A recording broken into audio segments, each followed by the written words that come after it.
to those of you who are joining us via Facebook Live. That is Second Advent Facebook Live. And for those of you who will join via SLC Adventist on Saturday, we welcome you just the same. It is a joy to be with you on the airways of Second Advent. And with me in studio is Dr. Braithwaite, and we will be connecting momentarily with Pastor Staton Adams out of St. Kitts. Dr. Braithwaite, good day. Good day, Dr. Greene. Good day to our listening and viewing audience.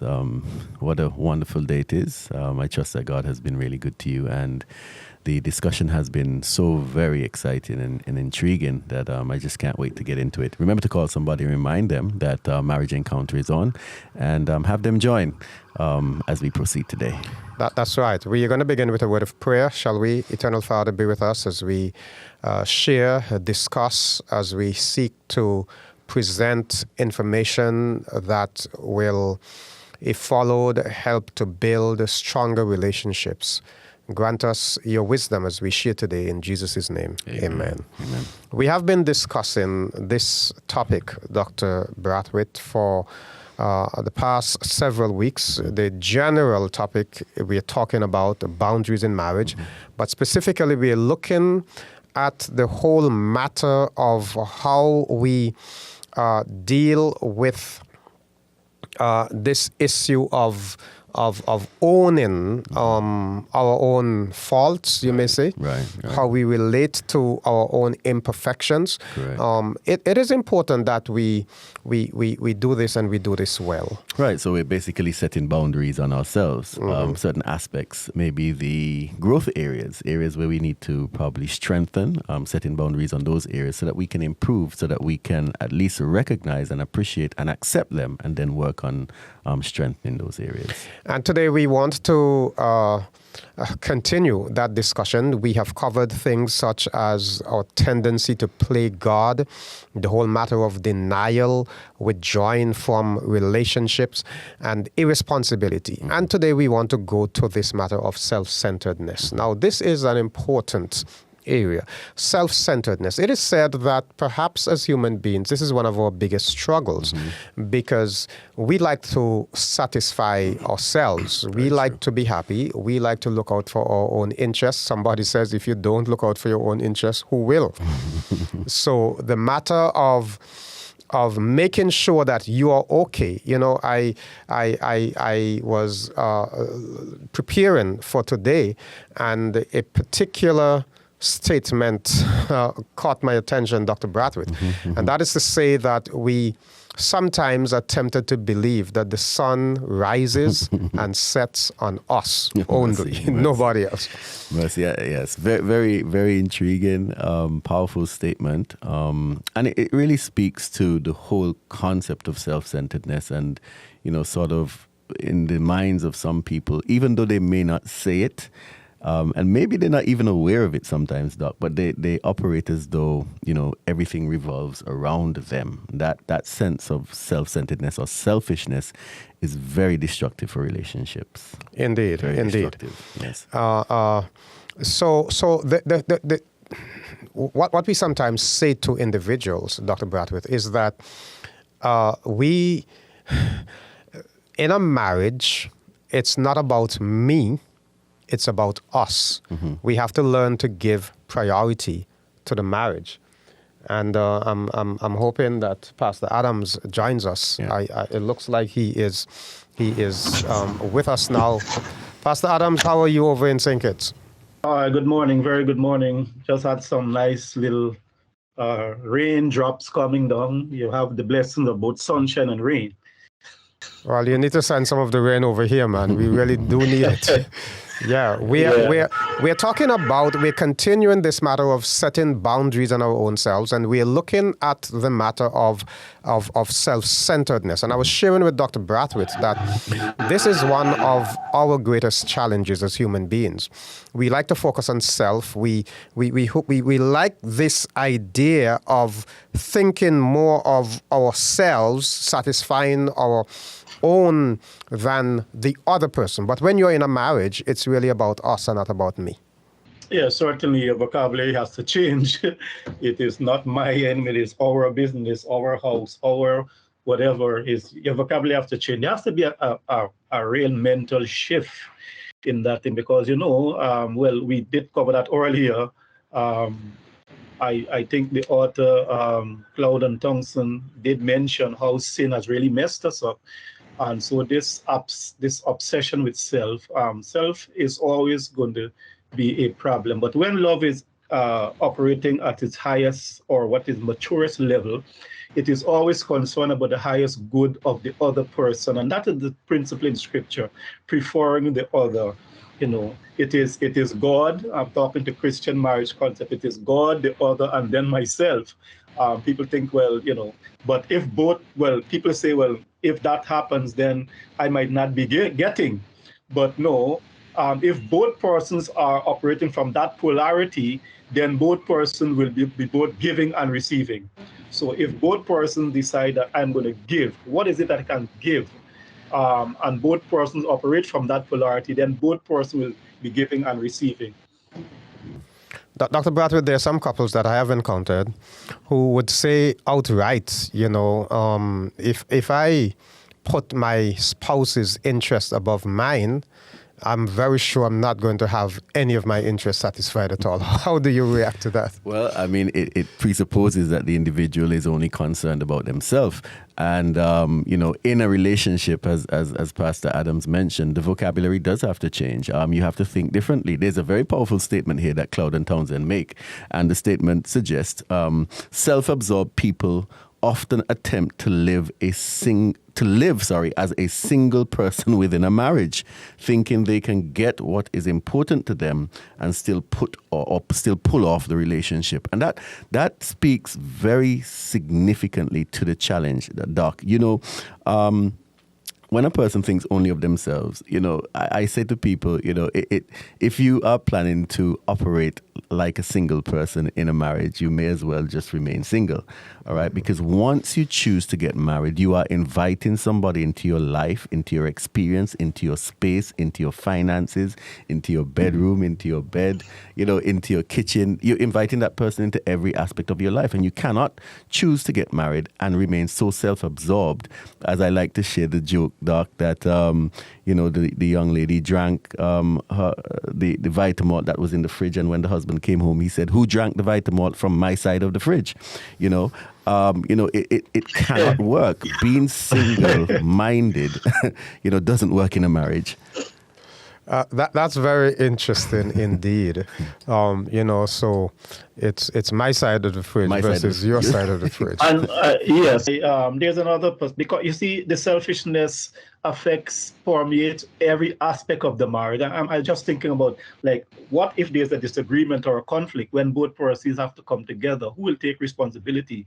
If I am always obsessed with getting my own way and my point of view and my opinion, and so and that does something to the esteem of the other person in the relationship. Because I'm just giving this example. If there's a problem, then I must be able to take responsibility and show how I have contributed to this issue or to this problem. But if I am absorbed with myself, I am the tendency that I want to blame the other person. It is you caused the problem. I all want to point the finger at the other person and not take responsibility for my own shortcomings, my own fault, my own foible. I think Cloud and Thompson is making that point later down in this section. Yeah, we have to take responsibility for our own shortcomings or our own faults or our own foibles. Who is not perfect? Who is perfect, rather? No one. And so the self has to be dethroned.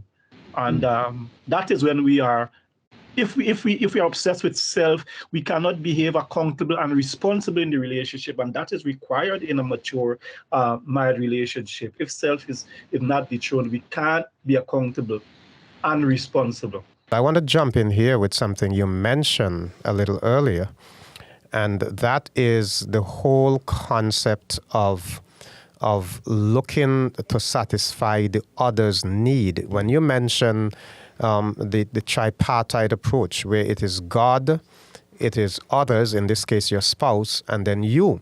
the concept of putting your spouse's needs above yours, a thought came to my mind. And because there was a comment that maybe if we do this, people may think that they won't have their needs satisfied. And a thought came to my mind, and this is it, that we should feel a sense of accomplishment when we are given to our spouses, so that we feel fulfilled. The act of giving to my spouse should be a fulfilling experience. It should be a part of me, a part that yearns to be satisfied, to know that I can treat my spouse with dignity, with respect, with honor. That should be a fulfilling experience in itself. Well, it is a lifelong experience of giving, and as Dr. Braithwaite rightly said, once you get into the domain of marriage, that's basically what it is. And if you are really not prepared to give and to be absorbed with yourself, you had better remain single indeed, because basically the basic premise on which marriage is built is about giving. I am leaving all of the other relationships, all of the other loyalties, and I'm joining myself to you. You become the number one person. There's a switch of my allegiance, and therefore this is the person that I must give to, and vice versa. You see, it is just what marriage is. I just wanted to highlight two things. One that you mentioned, Pastor Adams, in terms of, a switching of allegiances and an awareness of that, an understanding of the fact that I am married and I have this person in my life, and I give my commitment, I give my attention to this person. Too many times persons get married, and as I mentioned before, they attempt to operate a marriage while still having a single mindset. That's one. The second thing is that other persons get married and think that they're perfect. They think that they are the one in the relationship who has all of the good, and the other person, to some extent, brings all of the challenges and the weaknesses. And one of the authors indicate that marriage itself, the nature of marriage, it exposes our weaknesses and failings to the other person. And if we're not prepared to address that in our attitude to our spouses, recognizing that my spouse can see my failings and my weaknesses, all of the goodness that I thought I had, my spouse recognizes that I'm not all good, I have shortcomings, and acknowledging that and being willing to address those realities is very critical as the relationship moves forward. Well, it is interesting that you mentioned that, Dr. Braithwaite, because there was a statement before the one you quoted, which says that the structure of marriage itself is anti-selfish. That's right. So marriage is meant to be a sharing. It is meant to be almost a denial of self.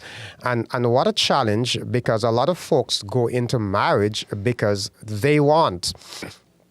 You ask the question, why did you get married? I want a better life. I want to have sexual relationship. I want to have children. And it's always this matter of I want. When marriage is supposed to be a union of two where you are looking to the interest of the other. There is another statement that I want to make reference to, and it says that marriage cannot be successfully navigated without our giving more of ourselves than we are comfortable giving. Now that speaks to the matter of sacrificing, right?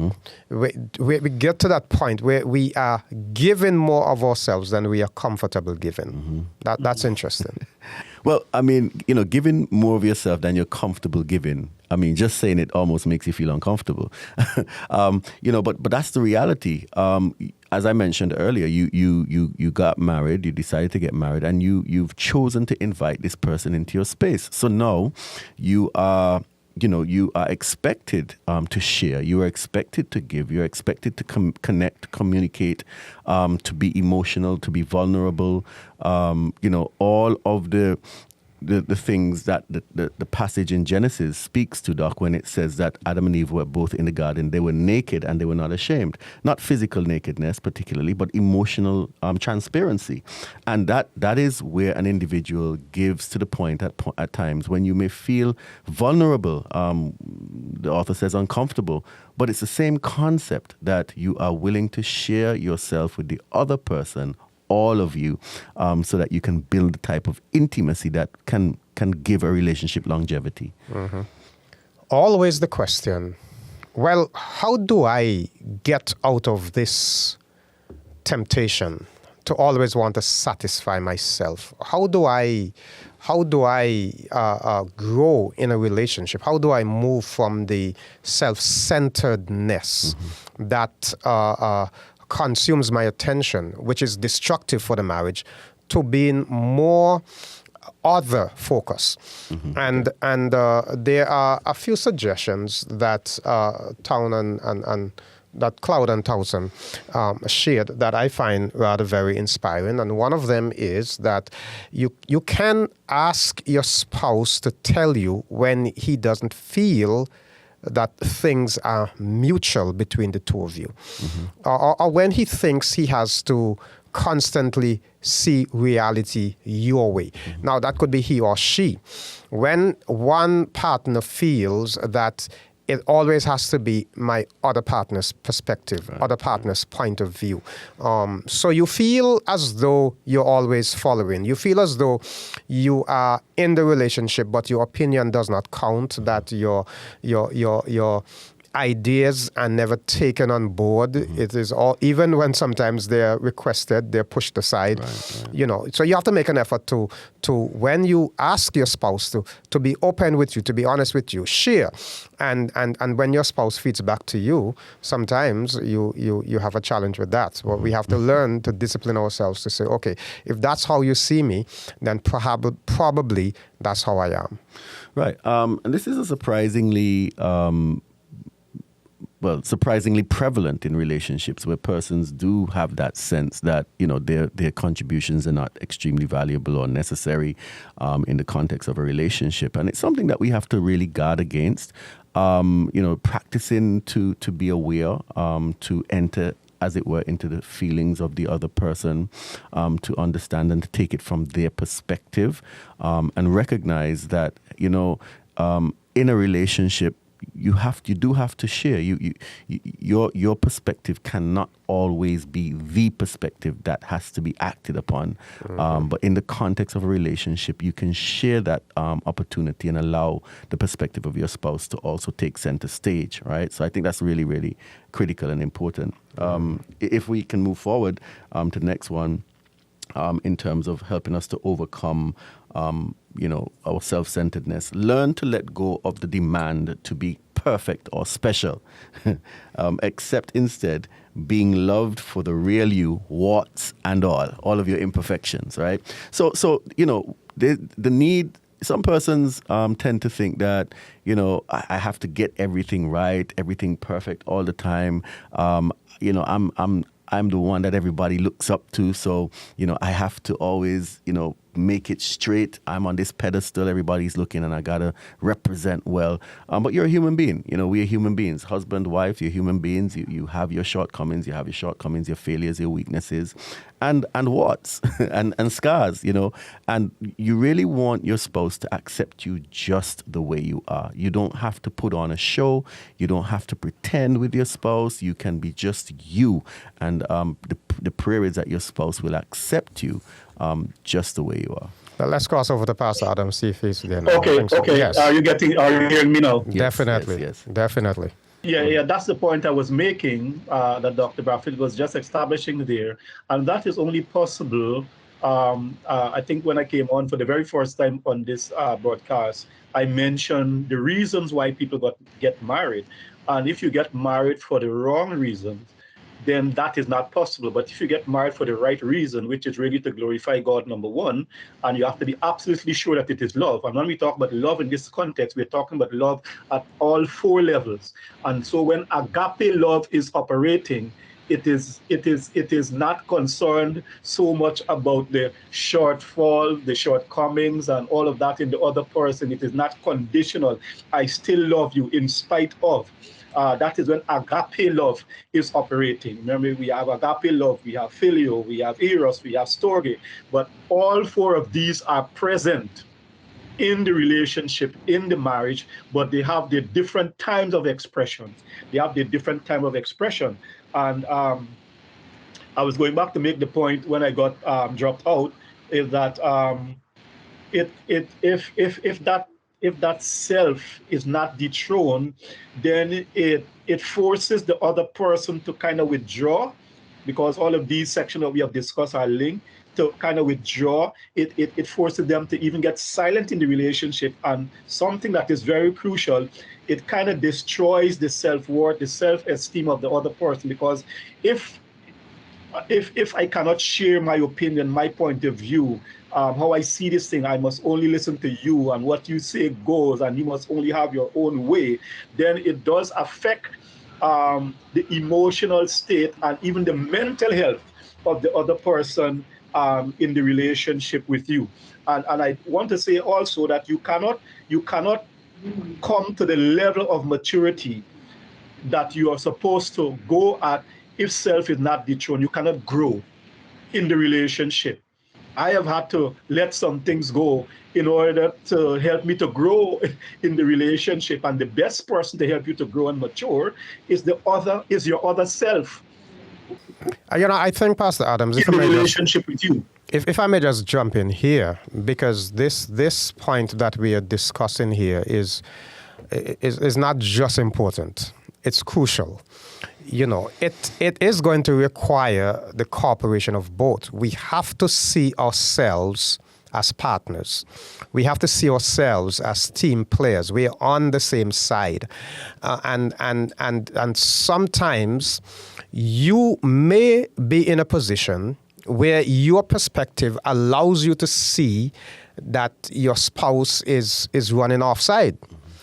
But if the chemistry between the two of you is okay, when you can say to your spouse, come back, don't run so fast, and your spouse appreciates the fact that when you say something, it must be important, and they listen to you. Now, if your spouse doesn't listen to you at all, because your spouse is thinking, you always think you're right, then your spouse is going to end up offside. I mean, I'm using some football terminology there. Not that I'm a big football player, but Soccer. but the idea here is we have to respect one another's opinion. We have to learn. We said some time ago that it is not possible to say yes if we don't think we have the right to say no. And so being able to share from an open mind and know that your spouse is comfortable with your sharing is really important. And that means that I have to let go of my self-interest. And I really like how when Dr. Braithwaite made this point, there was a little emphasis on the idea of learning to let go of the demand to be perfect. It's okay if I'm vulnerable. It's okay if I make a mistake. I must be willing to acknowledge I didn't do so well in that arena. Yeah. I think, this discussion is, as you said, is super important. And, before we probably go to the next one, I just want to highlight, the value to my colleagues here of couples really establishing connectedness in the journey of marriage. Because I think that what happens is there are so many things that distract couples from really being intentional about building their relationship. Everything else seems sometimes so important that persons lose sight of why we're getting married. Marriage isn't just about, just building a house and having children and them having a good education and so on. Marriage is really about two persons coming together and building a life together and learning to enjoy their time, being intimate.